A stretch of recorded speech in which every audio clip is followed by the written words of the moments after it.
पुण्यामध्ये गुइलेन सिंड्रोमचे 22 संशयित रुग्ण आढळलेत. संशयित रुग्णांचे नमुने तपासासाठी सध्या NIVला पाठवण्यात आलेत. गुइलेन सिंड्रोम विरोधामध्ये त्यामुळे आता पुणे महानगरपालिका दक्ष झाली आहे.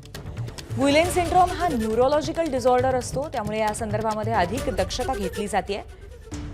22 रुग्ण आढळल्यामुळे अर्थातच अधिक काळजी घेण्याचा प्रयत्न आता पुणे महानगरपालिकेतनं केला जातोय.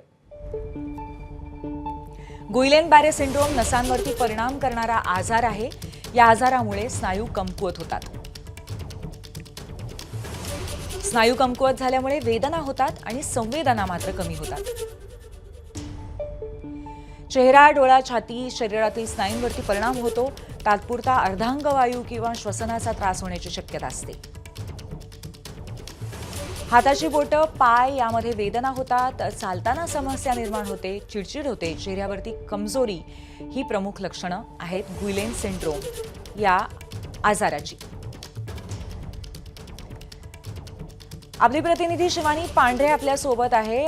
शिवानी, या सिंड्रोमच्या बाबतीमध्ये महानगरपालिकेने अधिक काही माहिती दिली आहे का, किंवा रुग्णांनी कुठल्या पद्धतीची माहिती घेणं रुग्णांनी म्हणण्यापेक्षा जनतेने कुठल्या पद्धतीची माहिती घेणं गरजेचं आहे, अशा पद्धतीचे काही निर्देश दिलेत का? महापालिकेचे जे आरोग्य प्रमुख आहे मीना बोराडे मॅडम, त्यांच्याशी आपण जेव्हा संपर्क साधला तेव्हा त्यांनी पुण्यातले 6 आणि पुण्याबाहेरचे म्हणजे पुणे जिल्ह्यातले बाकी रुग्ण असल्याचं सांगितलं आहे.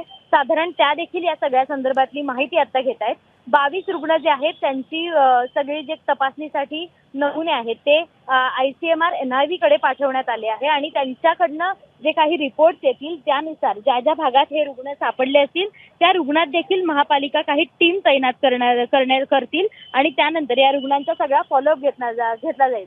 न्यूरोलॉजिकल डिसऑर्डर आहे जो 1 लाखांमध्ये एका व्यक्तीला होतो, त्यातही पुण्यात थेट 22 जणांना असल्याचा संशय आहे. त्यामुळे आता याच्या संदर्भात महापालिका एक उपाययोजना राबवण्याच्या तयारीत आहे. काही वेळातच मीना बोराडे ज्या मॅडम आहेत त्या सगळी या संदर्भातली माहिती देतील आपल्याला. धन्यवाद शिवानी तुझ्या माहितीबद्दल. ABP माझा, उघडा डोळे बघा नीट.